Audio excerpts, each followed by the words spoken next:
La paz de Cristo para todos. Amén. Gracias a Dios por permitirnos estar acá y poder alimentarnos con su palabra.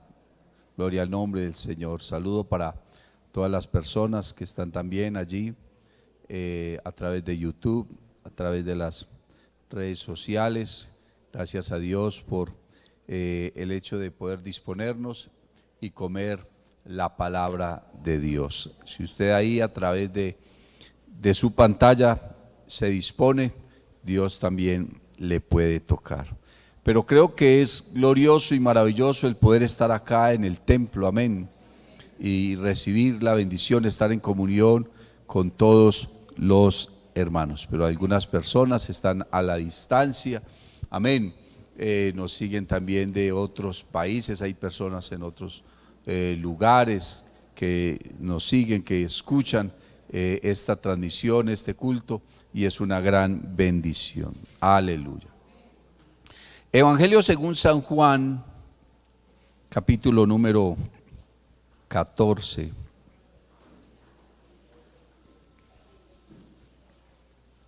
Gloria a Dios.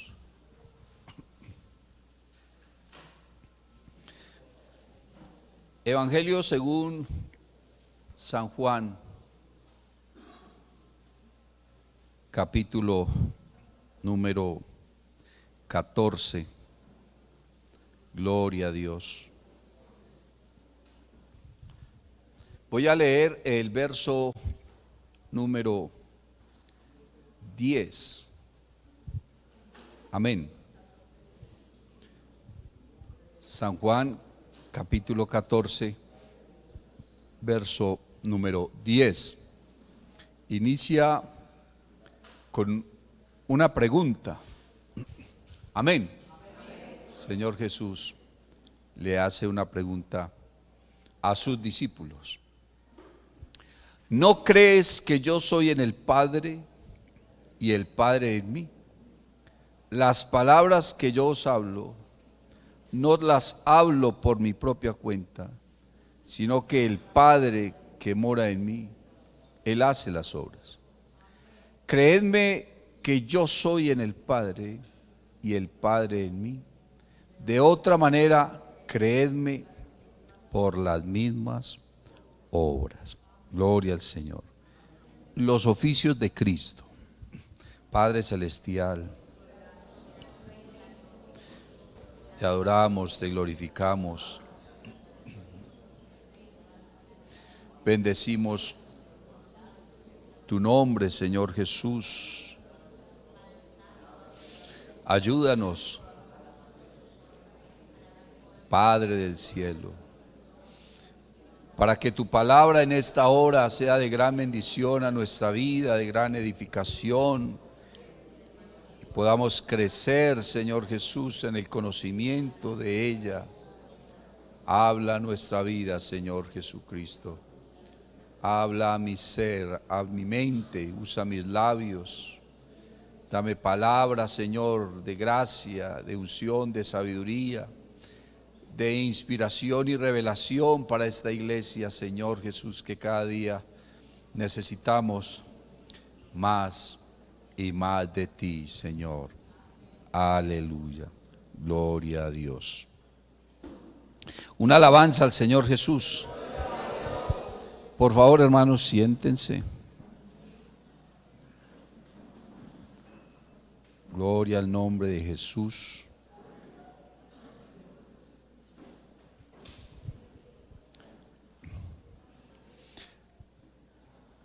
Estos días, mis amados hermanos, miramos por la palabra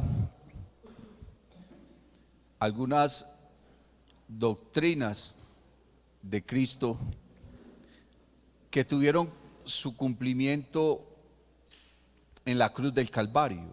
Amén. Gloria al Señor. Y estuvimos mirando entonces por la palabra aquellas doctrinas maravillosas. Lo que sucedió en la cruz del Calvario fue más trascendental de lo que nosotros nos imaginamos. No solamente el hecho de que Cristo haya muerto, sino todas las cosas que conlleva, amén, lo que Él precisamente hizo en la cruz del Calvario, cómo nos redimió, nos justificó, amén, nos perdonó. Alabanzas al nombre del Señor Jesús.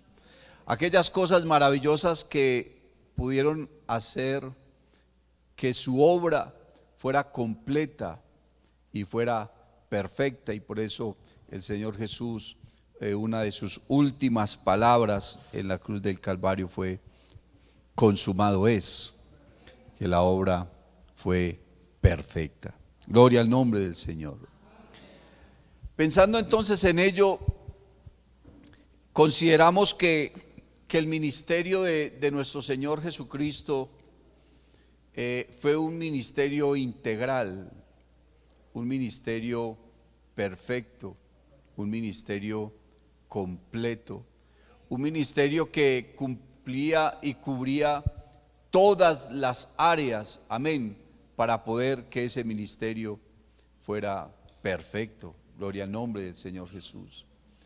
Cuando uno mira en el Antiguo Testamento, hubo hombres que cumplieron algún ministerio que Dios les dio, amén. Por ejemplo, los sacerdotes, ellos tenían una labor, ellos tenían una función, gloria al nombre de Jesús, y había diferentes tipos de sacerdotes, y dentro del ministerio que ellos ejercían, entonces tenían varias funciones, amén, gloria a Dios.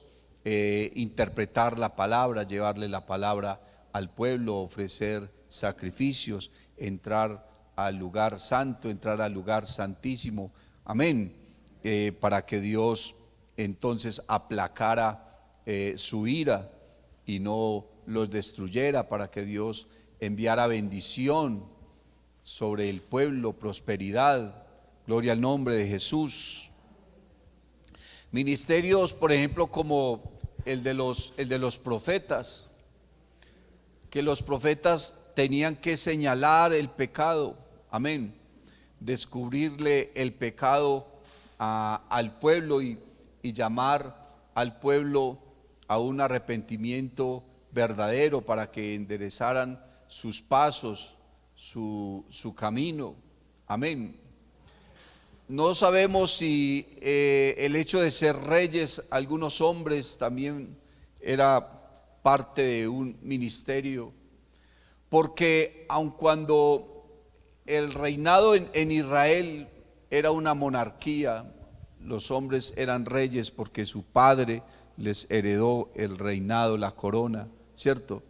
Sí tenía que ver mucho el hecho de que alguien en especial fuera rey sobre Israel, porque esos reyes podían desviar al pueblo de la presencia de Dios o guiarlo a la presencia de Dios. Algunos de esos reyes, como el rey David, amén, dirigieron el pueblo a la presencia de Dios, reyes como Osías, que buscaron la presencia de Dios desde muy niños y estando allá en su mandato, entonces dirigían al pueblo, lo enfocaban a la presencia de Dios, apoyaban el ministerio de los sacerdotes y de los profetas, y entonces había bendición. Pero hubo reyes, hermanos, malos, que desviaron el corazón del pueblo de Israel, reyes como Acab, ¿cierto?, con su esposa Jezabel, que desviaron al pueblo de la verdad, de la palabra de Dios, y se fueron tras otros dioses. Hubo profetas buenos, profetas que marcaron la diferencia, profetas como Isaías, amén, como Elías, como Eliseo, como Jeremías, como Ezequiel, como Daniel, que fueron hombres que marcaron una diferencia grande en el pueblo y por causa de su ministerio entonces sufrieron, padecieron, y la mayoría de ellos murieron violentamente. Pero hubo también falsos profetas. Cuando uno lee el libro del profeta Jeremías. Bueno, nosotros no podemos confundir un libro con una carta, ¿cierto? Yo no puedo decir el libro de Primera de Corintios, porque Primera de Corintios no es un libro sino una carta, ¿cierto? O decir Primera de Reyes o Primera de Crónicas, porque es que no son cartas, son libros, es Primero de Reyes, Primero de Crónicas, amén, y así sucesivamente. Entonces, el escrito de Jeremías es un libro profético, gloria al nombre del Señor, y cuando uno lee el libro de Jeremías, encuentra allí que habla de falsos profetas, amén, y uno se pregunta, ¿y cómo se convirtieron en profetas? ¿Por qué la gente los reconocía como profetas? Quiere decir que de alguna manera ellos conocieron a Dios, conocieron la palabra, se hicieron profetas, pero en alguna parte del camino de sus vidas se desviaron, ¿cierto?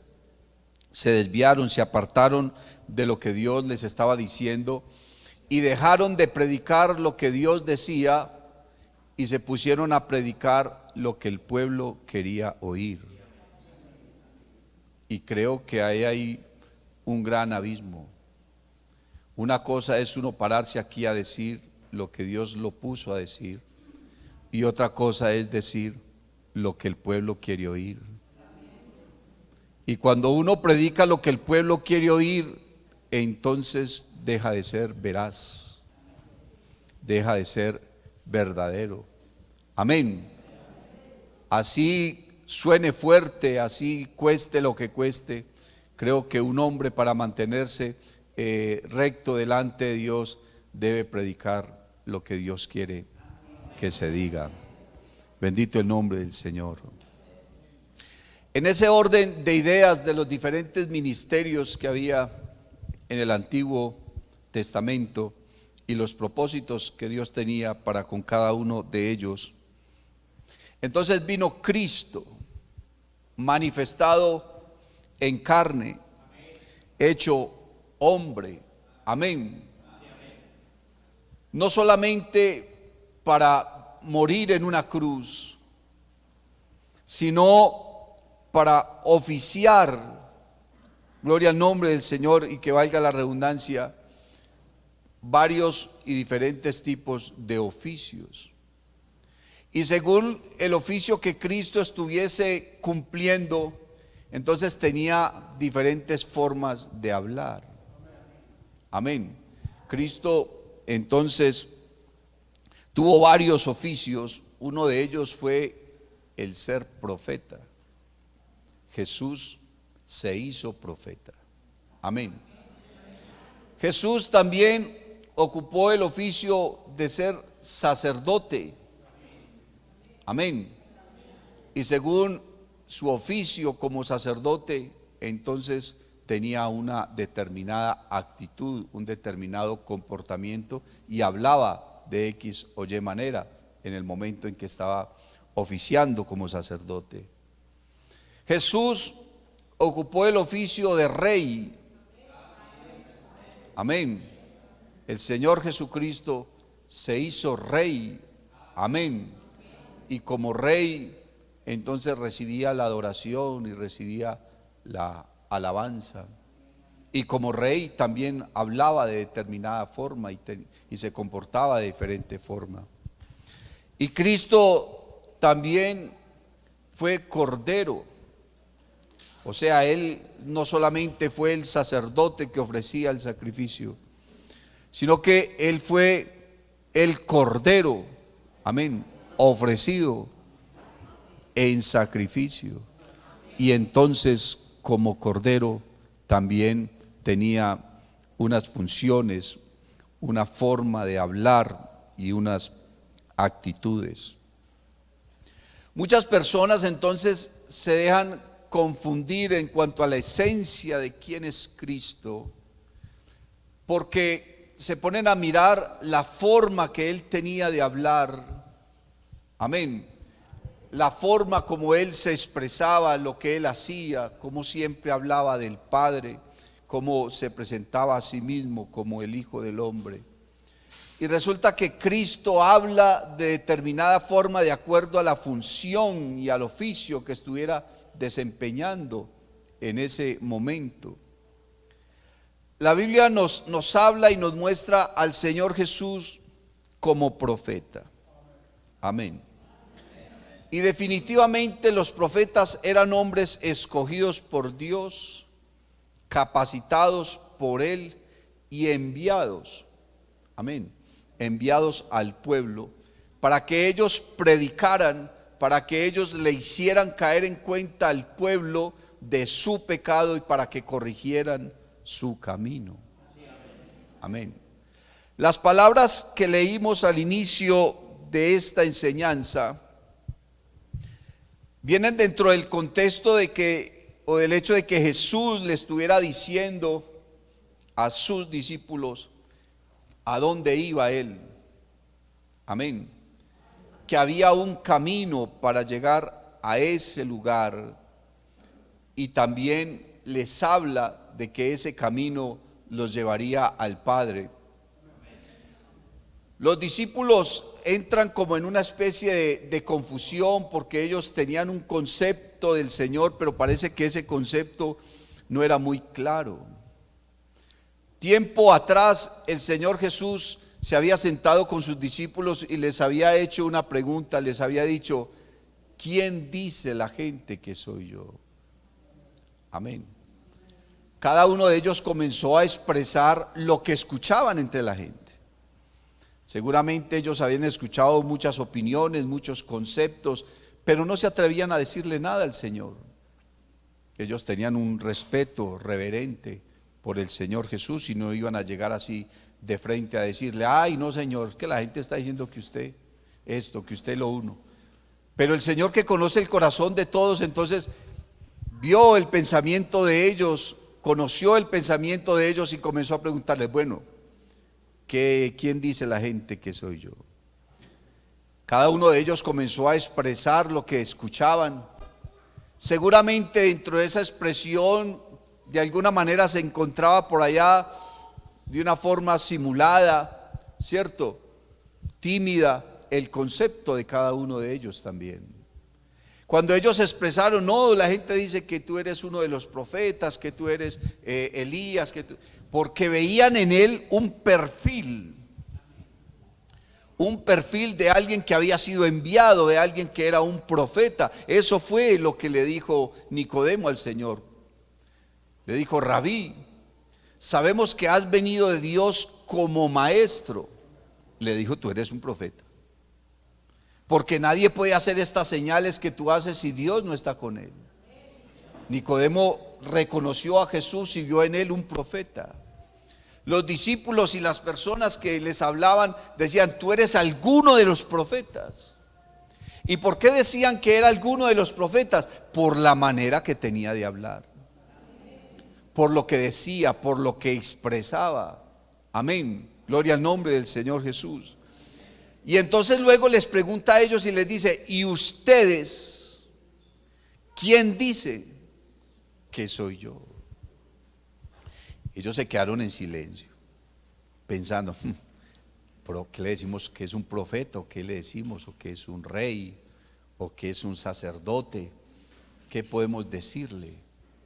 Pero resulta que había otro oficio que cubría todos esos oficios y marcaba una diferencia entre los oficios originales del Antiguo Testamento a lo que Cristo estaba haciendo, al oficio que Cristo iba a desarrollar. Y entonces ellos se confundieron y se quedaron en silencio, y solamente Pedro le dijo: Señor, tú eres el Cristo, tú eres el Mesías, tú eres el Hijo de Dios, tú eres aquel ser que Dios ha escogido. Pero le está diciendo: es que tú eres el escogido de Dios para venir a nosotros. Y ellos sabían que el Cristo, que el Mesías iba a ser quien los salvara. Alabanzas al nombre de Jesús. Pero cuando Pedro le dice: tú eres el Hijo de Dios, le está diciendo: tú eres el escogido de Dios. Y seguramente Pedro recordó la escritura de Isaías cuando dijo: vosotros sois mis testigos, dice Jehová, y mi siervo que yo escogí, para que me conozcáis y creáis y entendáis que yo mismo soy. Antes de mí no fue formado Dios, ni lo será después de mí. Pedro entendió ese texto. Y entonces cuando Pedro le dice, tú eres el Cristo, tú eres el Mesías, tú eres el Hijo de Dios, Pedro no le está queriendo decir, tú eres una segunda persona dentro de una divinidad. Porque ellos habían entendido, hermano, que Dios le había prometido al pueblo a través de Isaías que Él se iba a hacer presente. A través de Moisés también se los había dicho. Moisés le dijo al pueblo de Israel, Dios os dará un profeta semejante a mí, y Él les mostrará la palabra. Entonces Pedro recordó las palabras de Isaías, para que me conozcáis y creáis y entendáis que yo mismo soy.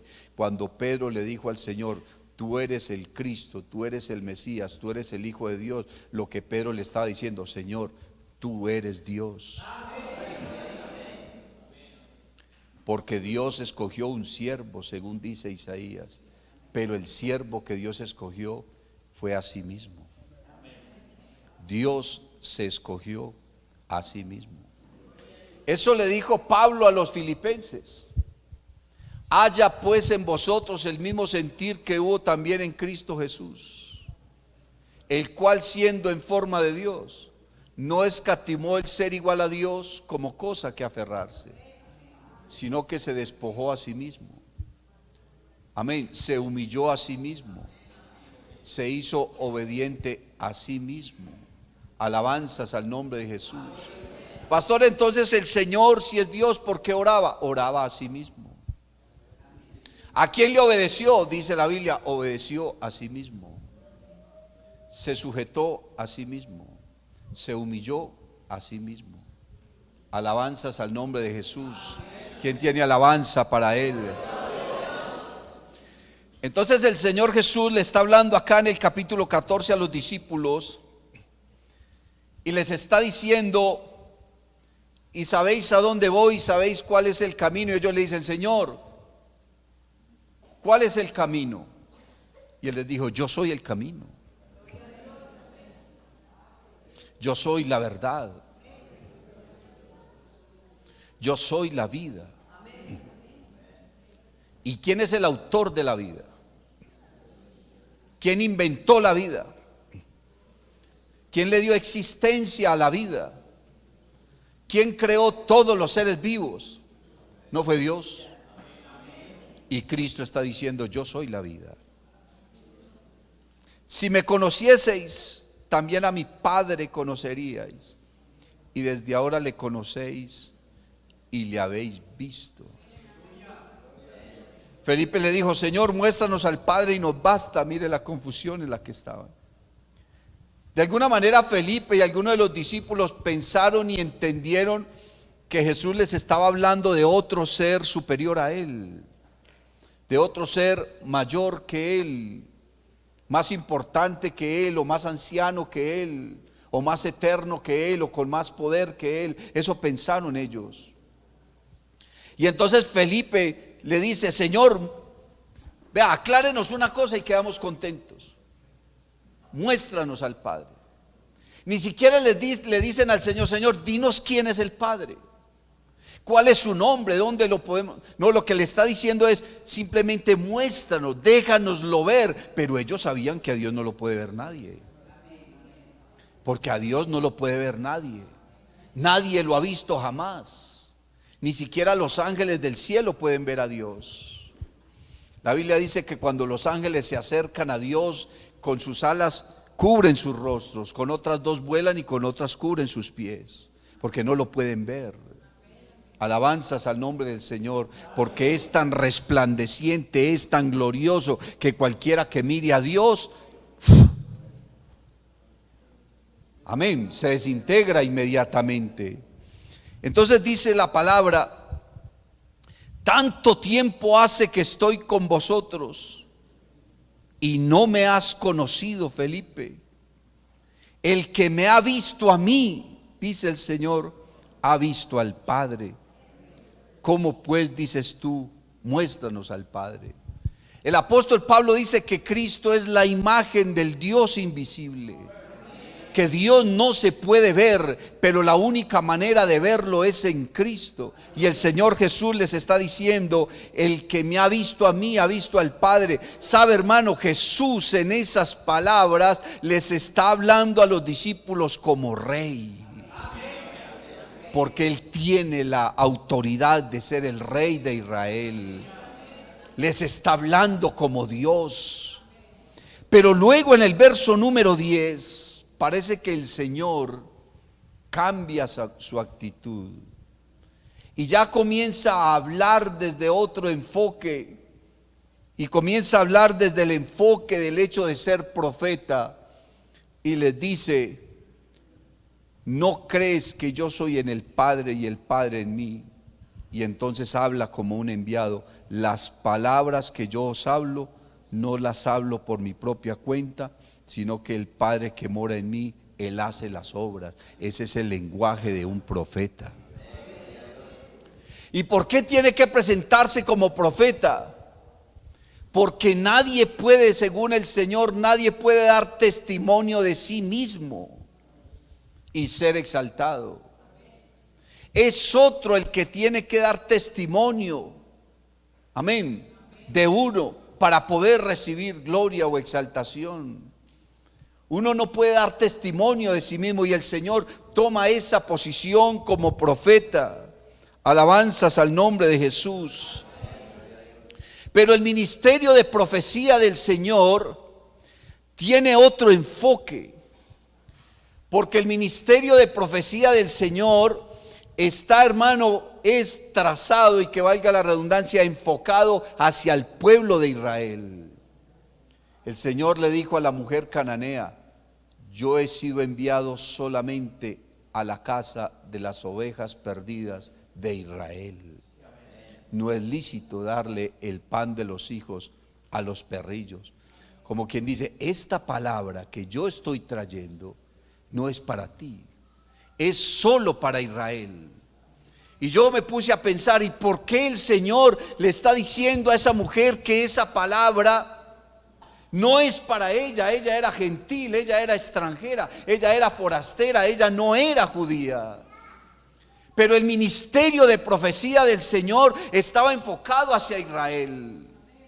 ¿Y cuál es la diferencia de la profecía de Cristo y del ministerio de la profecía de Cristo en comparación de los profetas del Antiguo Testamento? En que los profetas del Antiguo Testamento señalaban el pecado para que el pueblo se arrepintiera, pero Cristo no. Cristo le predicó al pueblo de Israel no para que se arrepintieran, sino para endurecer su corazón. Porque si Cristo no le endurece el corazón a Israel, no lo crucifican. Y si Cristo no va a la cruz, usted y yo estábamos perdidos. Usted y yo estábamos perdidos.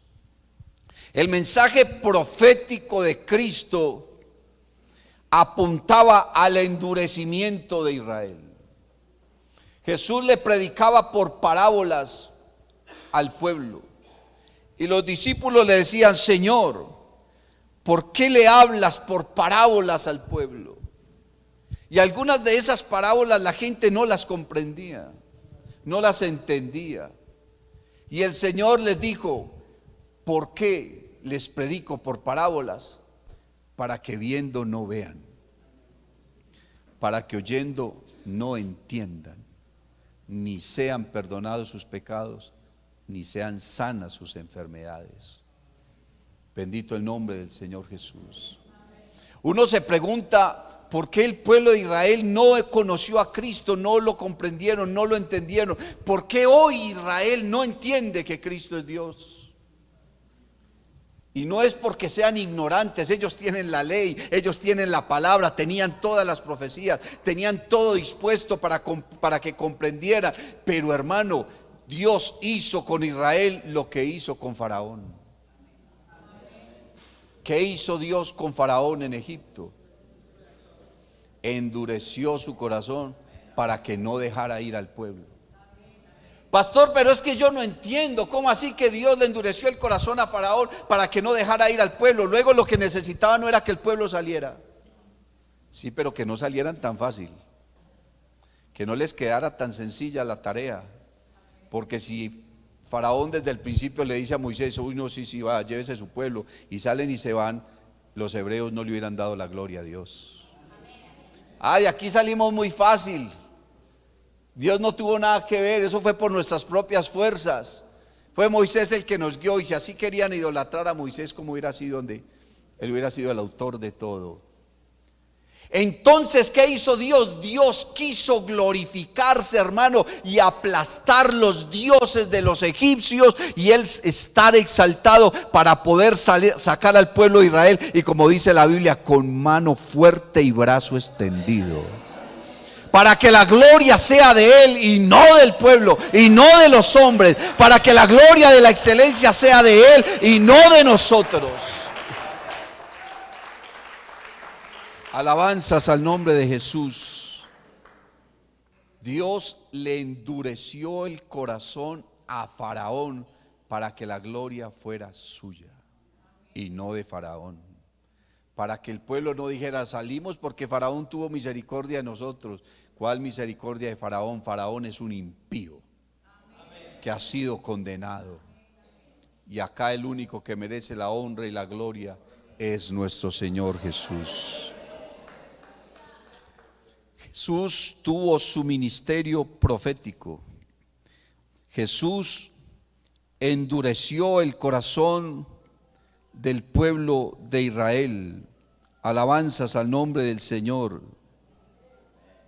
El Señor Jesús se presentó delante de ese pueblo y dice la Biblia, a lo suyo vino. No dice a los suyos, sino a lo suyo. ¿Y qué es lo de él? Era su ministerio. Él vino a hacer lo suyo, a ir a la cruz, vino a traer unos ministerios, amén, a proclamar salvación, aleluya. Y el mensaje del evangelio que Cristo le predicó al pueblo de Israel no fue el mensaje del evangelio de la gracia, sino el mensaje del evangelio del reino. Dios le había prometido a David que iba a darle a Israel un reino donde ellos pudieran ser el imperio más poderoso del mundo. Dios quiso hacer de Israel un imperio poderoso desde el principio, pero Israel no se prestó. Israel le dio la espalda al Señor. Y entonces Dios le había hecho una promesa a Israel y le había dicho a David, yo haré de ustedes una nación grande, poderosa, sobre tu trono no va a faltar un hijo tuyo y ese hijo tuyo tendrá un reino que no terminará jamás. Les está hablando de poner a Israel como el imperio más poderoso del mundo. Y entonces Jesús comenzó a predicarles, y Juan el Bautista también les predicó como el único o el último de los profetas. Y Jesús les decía, el reino de los cielos se ha acercado. Por tanto, arrepentidos y creed al evangelio. El Señor Jesús les estaba hablando de que iba a establecer a Israel como un imperio poderoso en el mundo, solo y solo si creían en Él. Él sería su rey. Ahí les está hablando ya no como profeta, sino como rey. Y como rey Jesús entró entonces a la ciudad de Jerusalén y todo el pueblo comenzó a ovacionarlo. Bendito el que viene en el nombre del Señor. Y por eso es que la gente comenzó a partir de ese momento a llamarlo Jesús, hijo de David. ¿Y por qué lo llamaban hijo de David? Porque tú eres el descendiente de David y tú llevarás ese reinado que Dios le prometió a Israel. Alabanzas al nombre de Jesús. El Señor Jesucristo como profeta, entonces le habló al pueblo de Israel de cosas que todavía no habían sucedido. El Señor Jesús le profetizó al pueblo la destrucción de la ciudad de Jerusalén.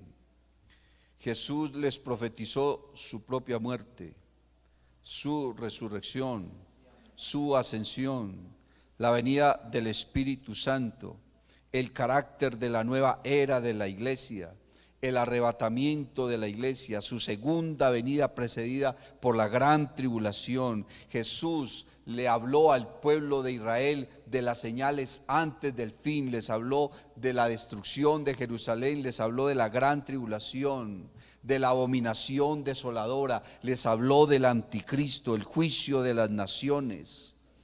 Jesús le profetizó al pueblo de Israel una cantidad de cosas donde la mayoría de ellas su cumplimiento sería después de que levantara su iglesia. Porque una de las cosas que el pueblo de Israel no aceptaba y no creía era el hecho de que Cristo tenía un pueblo aparte de los judíos para salvar. El Señor Jesús le dijo a los judíos: yo tengo otras ovejas que no son de este redil y necesito ir y atraerlas, y habrá un Señor, un pastor y un pueblo. Un hermano me decía en una ocasión: hermano Edward, es que el Señor está hablando de otras religiones que va a traer a esta y va a juntar. No, Señor, no está hablando de otras religiones. Le está diciendo a los judíos que Él tiene un pueblo aparte de Israel para salvar, y es el pueblo gentil, y ese pueblo se llama la iglesia del Dios viviente, columna y baluarte de la verdad.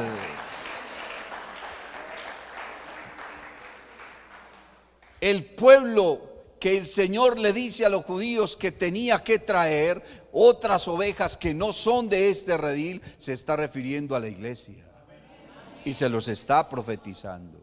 Y por ello querían apedrearlo, y por ello querían matarlo, porque los judíos pensaban que ellos eran los dueños de las promesas de Dios, del pacto, de la promulgación del reino, del tabernáculo, del templo, que Dios solamente estaba exclusivo para ellos.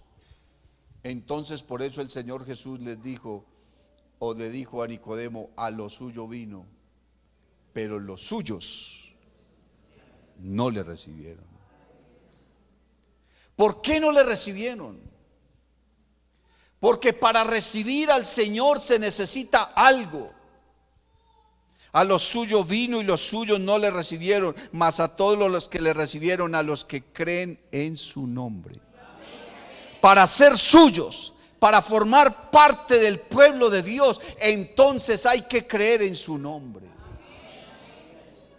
A los que creen en su nombre les ha dado la potestad, la facultad, el derecho, el regalo, la bendición, el obsequio maravilloso, el don glorioso de ser llamados hijos de Dios. Dele alabanza al Señor Jesús.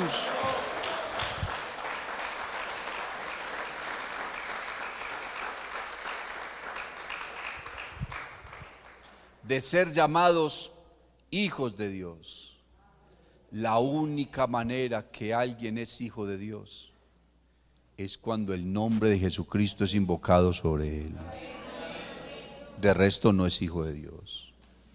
Usted lee la primera carta de Juan en el capítulo 3 y usted se llevará una gran sorpresa leyendo ese capítulo, porque la Biblia habla de los hijos de Dios, pero habla también de los hijos del diablo. No todo ser humano en esta tierra es hijo de Dios. Es más, los hijos de Dios somos una minoría. La Biblia dice: esforzaos a entrar por la puerta angosta, porque ancho y espacioso es el camino que lleva a la perdición, y muchos van por él. Pero angosto y estrecho es el camino que lleva a la vida, y pocos son los que la hallan. Alabanzas al nombre de Jesús.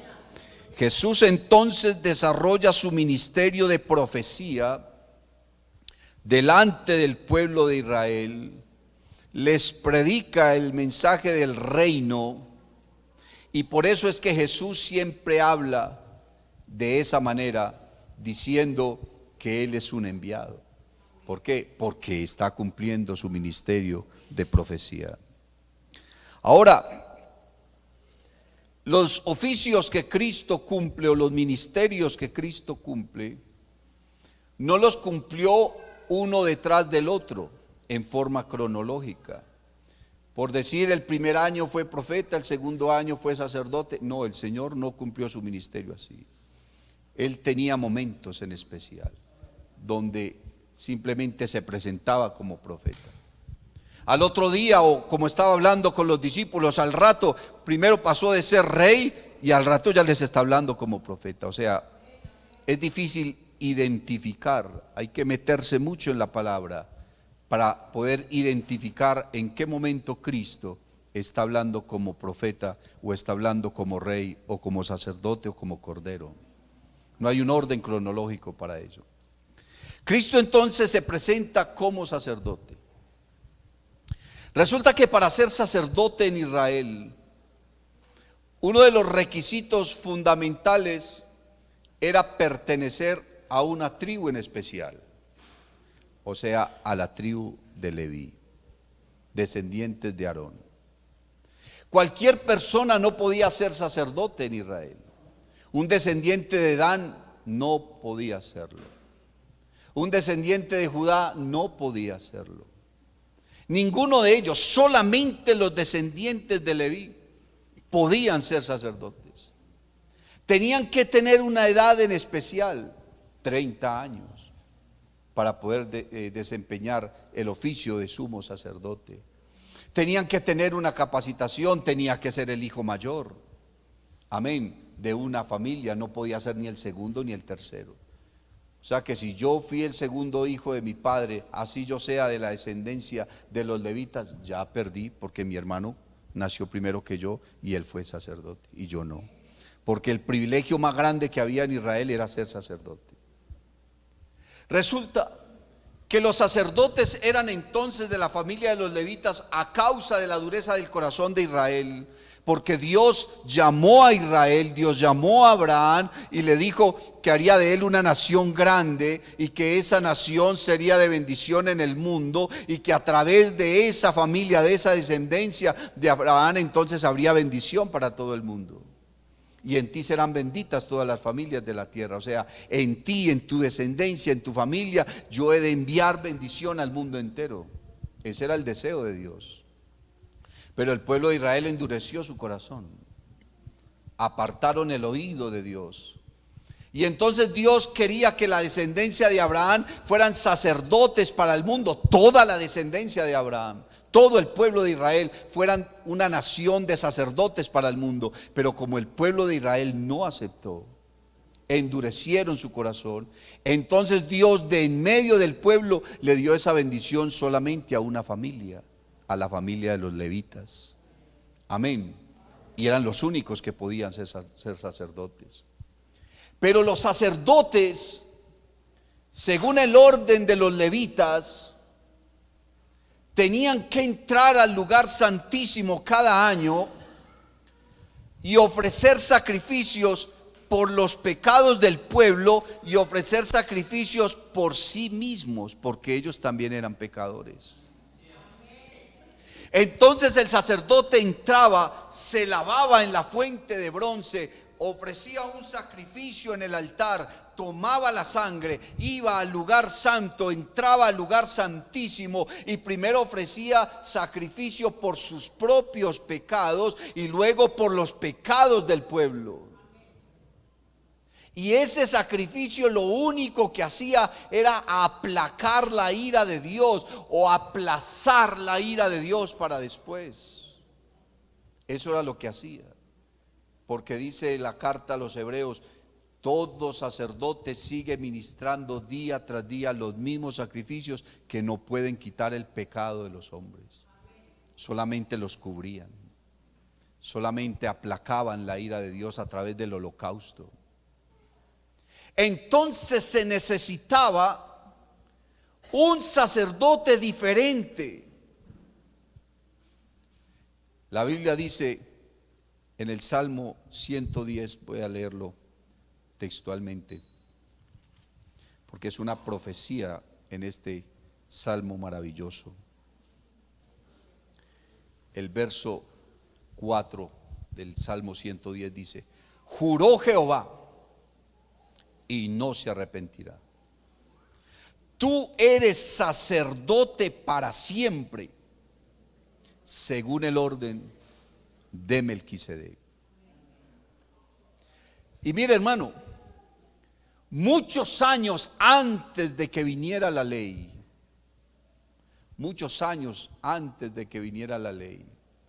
ya Dios había predestinado un sacerdote diferente al sacerdocio que le iba a dar al pueblo de Israel. Abraham, dice la Biblia, venía de derrotar a los reyes que habían llevado prisionero a su sobrino.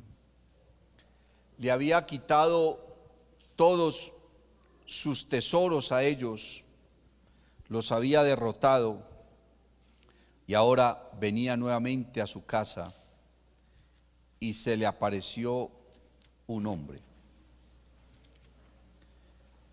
¿Ese hombre quién era? Ese hombre era Dios, que había tomado forma humana. O sea que ese hombre era Jesús. El Señor Jesús le dijo a los judíos, porque el Señor les estaba hablando la palabra, y el Señor les dijo: ustedes son hijos de su padre el diablo, le dijo a los judíos. Y los judíos le dijeron: no, Señor, nosotros no somos hijos de fornicación, nosotros somos hijos de Abraham. Le dijeron que no eran hijos de fornicación porque ellos en su corazón pensaban que María había estado en fornicación con José y que Jesús había nacido fuera del matrimonio. Eso estaba a los ojos de todo el mundo, y para todo el mundo era una verdad, porque esa revelación solamente la tuvieron José y María. Para el resto de la humanidad, Jesús era hijo de un acto de fornicación, ¿cierto? Entonces ellos le dijeron: no, Señor, nosotros no somos hijos del diablo, nosotros no somos hijos de fornicación. O sea que aquel que es hijo de fornicación y el diablo es usted, le estaban diciendo ellos al Señor. Entonces el Señor les dijo: Abraham puede levantar hijos, o Dios puede levantarle hijos a Abraham aún de estas piedras, porque antes de Abraham yo era. Y ellos se confundieron: ¿cómo así que usted era antes de Abraham? ¿Cuántos años hace que Abraham se murió y usted apenas tiene 30 años? Y les dijo: Abraham conoció mi día y se gozó. ¿De cuál día le estaba hablando Jesús a ellos? Del día que Abraham venía de derrotar los reyes de la llanura, y Jesús se le presentó, pero no se le presentó como Jesús, sino que se le presentó con otro nombre: Melquisedec. Dice Hebreos en el capítulo número 7, habla de ese día en el cual Abraham conoció a Jesús, cientos de años antes de que Dios se hiciera carne a través de María. Porque en el tiempo antes de María, antes del Nuevo Testamento, antes de allá del Evangelio de Mateo, Dios se había manifestado en carne varias ocasiones, pero no naciendo de mujer. Simplemente tomaba forma humana y se le presentaba a alguien. A Abraham se le presentó en varias ocasiones. Otras veces se manifestaba como un ángel y le conocía como el ángel de Jehová. Bendito el nombre de Jesús. Entonces, cuando Dios se le presentó a Abraham, se le presentó en carne, pero no nacido de mujer, sino que él simplemente tomó forma humana. Dice Hebreos 7:1: porque este Melquisedec, rey de Salem, sacerdote del Dios Altísimo, que salió a recibir a Abraham, que volvía de la derrota de los reyes, y le bendijo, a quien asimismo dio a Abraham los diezmos de todo, cuyo nombre significa primeramente Rey de Justicia y también Rey de Salem, esto es, Rey de Paz. Sin padre, sin madre, sin genealogía, que ni tiene principio de días ni fin de vida, sino hecho semejante al Hijo de Dios, permanece sacerdote para siempre. Alabanzas al nombre de Jesús. Permanece sacerdote para siempre. Melquisedec significa rey de paz, rey de justicia. Alabanzas al nombre del Señor Jesús, rey de Salem. Quiere decir que Dios se había proclamado a sí mismo como sumo sacerdote y aún todavía no había establecido el sacerdocio judío. O sea que el sacerdocio de Cristo fue antes del sacerdocio judío. ¿Para qué? Porque el sacerdocio judío tenía un defecto grande, y era que el sacerdote tenía que ofrecer sacrificios primero por su propio pecado y luego por los pecados del pueblo. El hecho de que el sacerdote fuera un pecador y tuviera que ofrecer sacrificios por sí mismo invalida la salvación del oferente, o sea, del que va a ofrecer la tórtola o el cordero o la paloma. Invalidaba, ¿por qué? Porque el sacrificio lo estaba ofreciendo un pecador igual a él. Dios preparó de antemano, desde tiempo atrás, antes de eso, un sacerdocio cuyo sacerdote pudiera permanecer para siempre. Los sacerdotes morían y quedaban muertos. Dios necesitaba establecer un sacerdote que permaneciera para siempre y que pudiera ofrecer un sacrificio tan digno que él no tuviera que ofrecer sacrificio por sus propios pecados. O sea, necesitaba un sacerdote sin pecado, un sacerdote cuya sangre no fuera la de otro individuo aparte de él, sino que ofreciera su propia sangre. Porque ni siquiera la sangre de los corderos o de los bueyes engordados era limpia. Aunque era inocente, no era limpia, porque finalmente eran animales. Pero se necesitaba un sacrificio cuya sangre fuera pura, sin mancha, perfecta e inmaculada. Entonces Dios estableció un sacerdocio diferente al sacerdocio de Israel. Y Dios en el Salmo 110, en el verso 4, le había dicho al pueblo que Él iba a establecer un sacerdocio según el orden de Melquisedec, o sea, según su propio orden. Tenía tanta autoridad Melquisedec que cuando Abraham le ofreció los diezmos de todo lo que había recibido, entonces dice la Biblia que Melquisedec le dio pan y vino. ¿Qué es el pan y el vino? Es la Santa Cena. ¿Qué significa el pan? Que su cuerpo es molido. ¿Qué significa el vino? Que su sangre es derramada.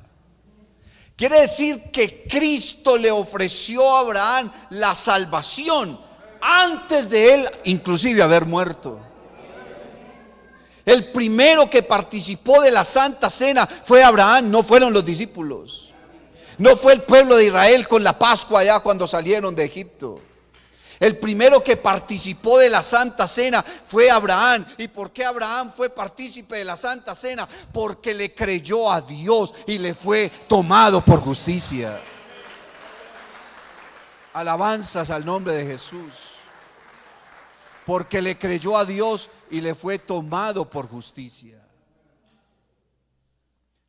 Cuando el Señor, cuando Melquisedec, que es Dios, le ofrece a Abraham entonces pan y vino, dice la Biblia que Dios le declaró, hermano, la justicia y le cambió su nombre de Abraham, padre enaltecido, por Abraham, padre de muchedumbre.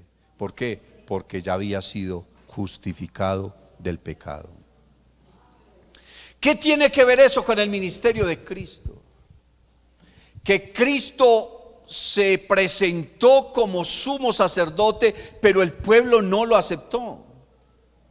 ¿Y por qué el pueblo no lo aceptó? Porque Cristo no era descendiente de la tribu de Leví. Porque para ellos Cristo era hijo de un pecado de fornicación. Porque Cristo no había ido, hermano, al templo a capacitarse para ser sacerdote. Entonces ellos no lo vieron como sacerdote. Pero el Señor dijo: tú permaneces sacerdote para siempre, según el orden de Melquisedec.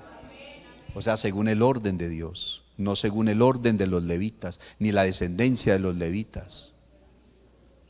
Lo más extraordinario de todo esto es que Cristo se hizo sacerdote. ¿Para qué? Para que tú y yo fuésemos sacerdotes. Mas vosotros sois linaje escogido, real sacerdocio, pueblo adquirido por Dios, para que anunciéis las virtudes de aquel que nos llamó de las tinieblas a su luz admirable. Vosotros que en otro tiempo no erais pueblo, pero que ahora sois pueblo de Dios. Nosotros somos real sacerdocio, no según el orden de los levitas, sino el orden de Melquisedec. A los levitas los nombraba el sumo sacerdote, los capacitaba y otro hombre los ungía.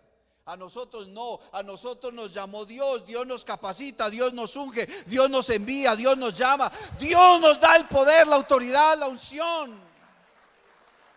Tenemos un sacerdocio supremo, más grande que el de cualquier levita, más grande que el del pueblo de Israel. Dios se separó de Israel, se casó con la iglesia. Nosotros somos su real sacerdocio, somos su real tesoro.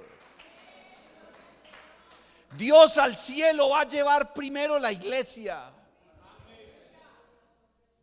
Y después de la gran tribulación pasará el pueblo de Israel por una época de 1000 años hasta que después los lleve al cielo.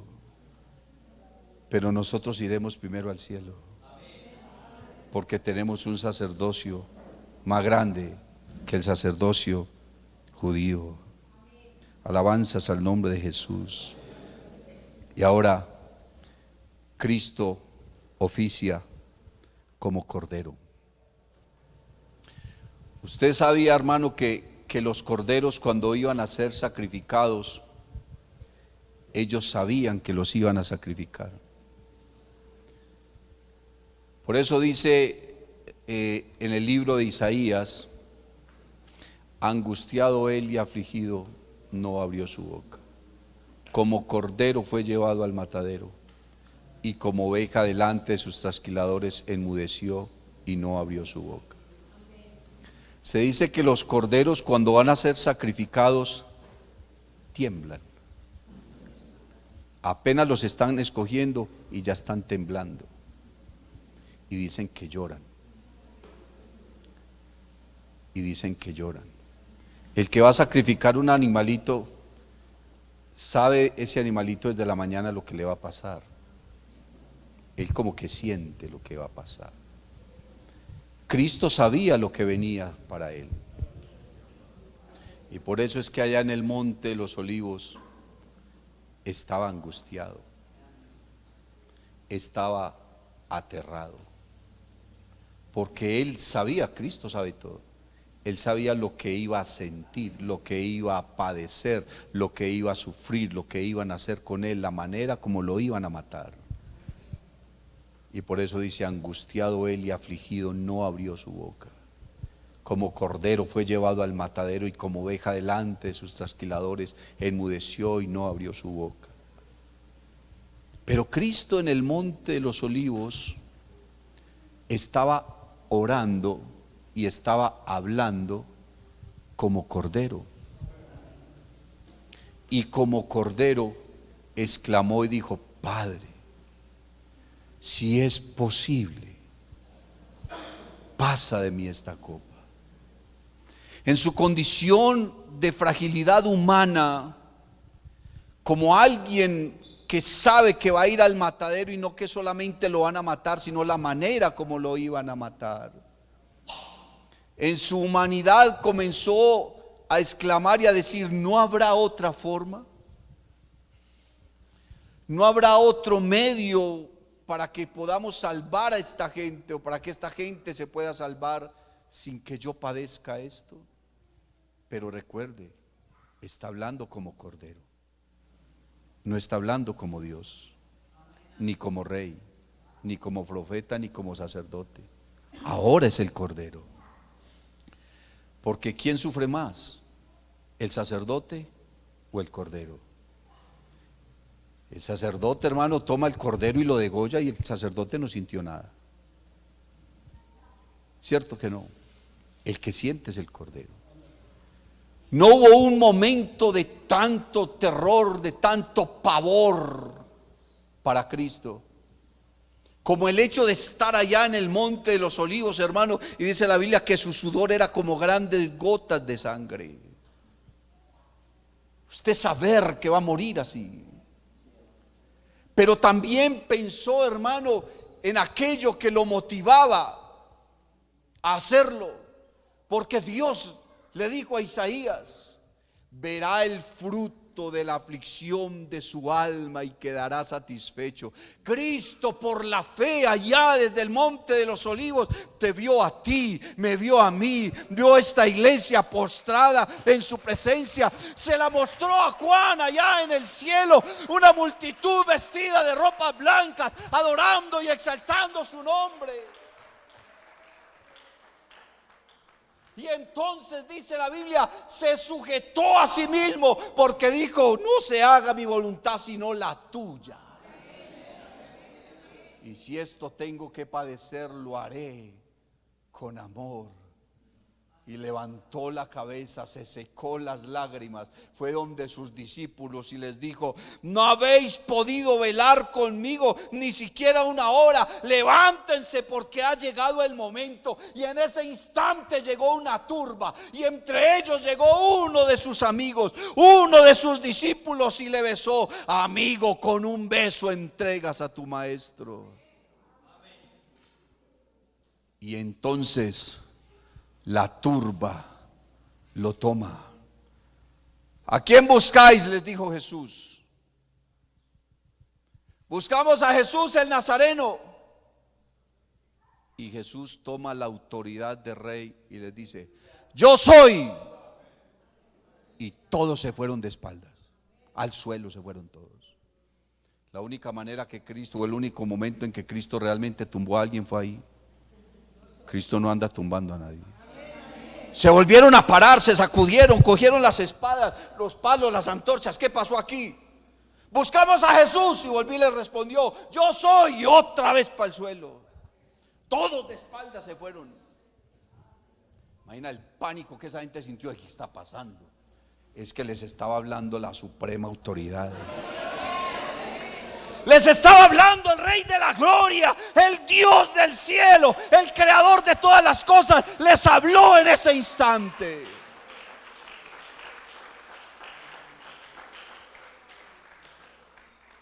Pero instantáneamente Jesús vuelve y cambia su actitud de rey, y vuelve y toma la actitud de cordero.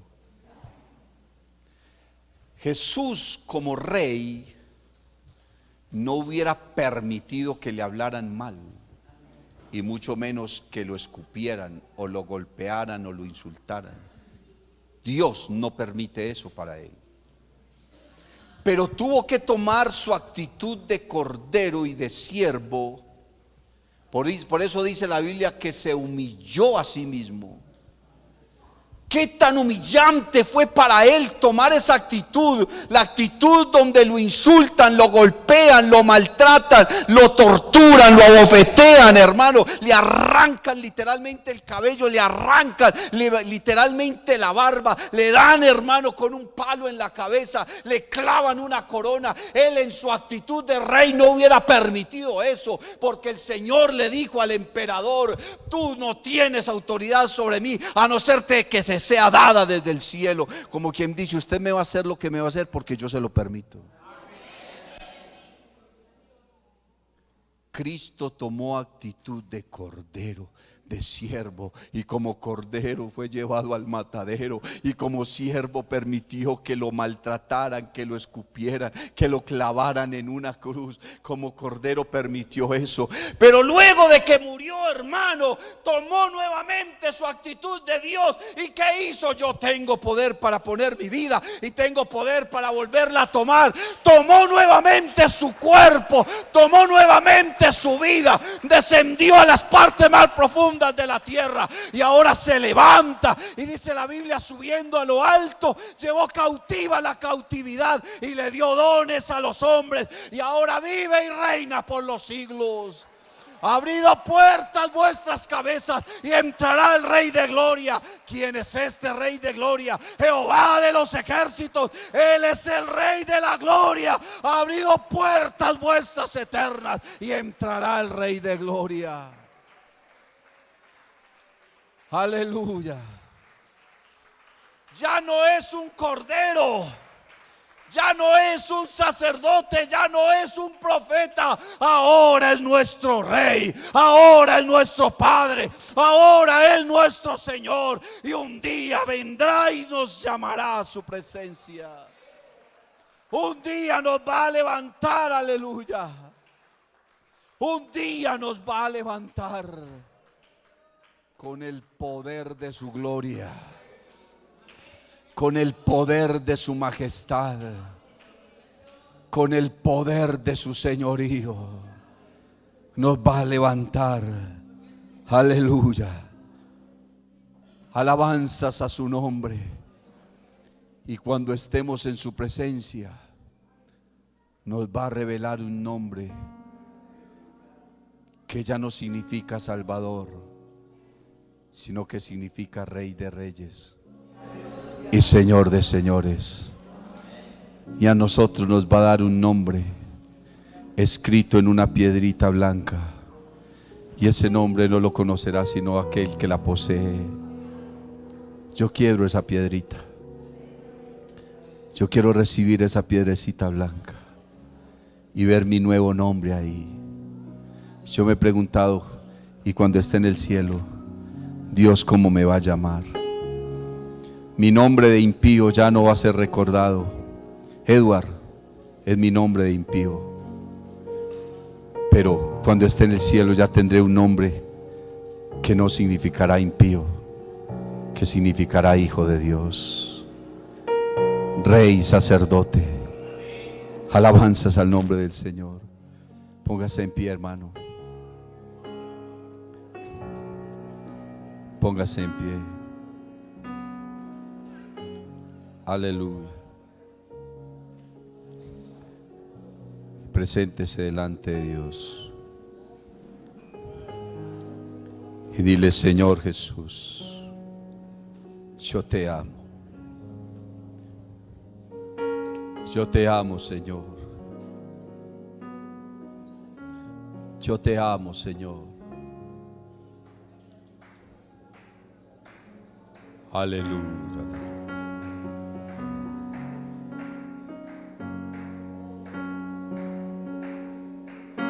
Aleluya.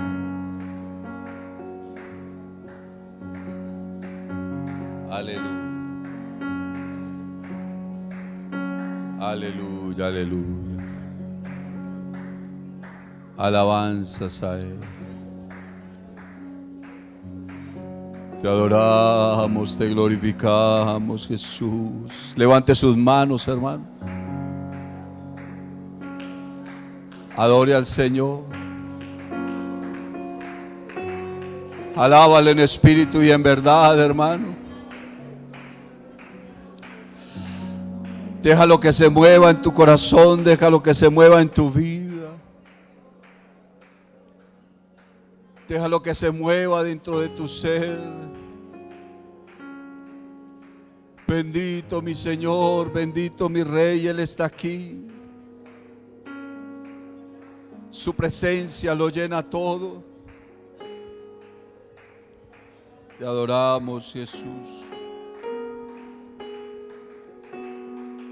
Te exaltamos, Señor Jesús. ¿Por qué no le regala un aplauso a nuestro Dios? Vamos a tributarle un aplauso a nuestro Dios en esta hora.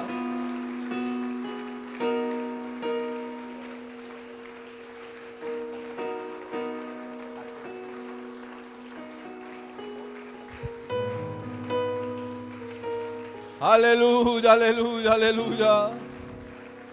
Dale ese aplauso, hermano, con todas sus fuerzas, porque Él está aquí. Él se mueve en medio de la alabanza de su pueblo.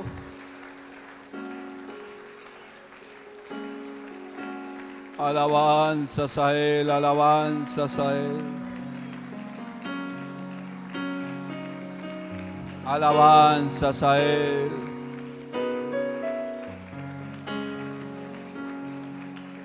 Aleluya. Dios te bendiga. Si te ha gustado esta predicación, te invito para que visites mi canal en YouTube y en Facebook, Eduard David Taborda. Suscríbete y activa las notificaciones. Estoy seguro de que esta palabra será poderosa para tu vida.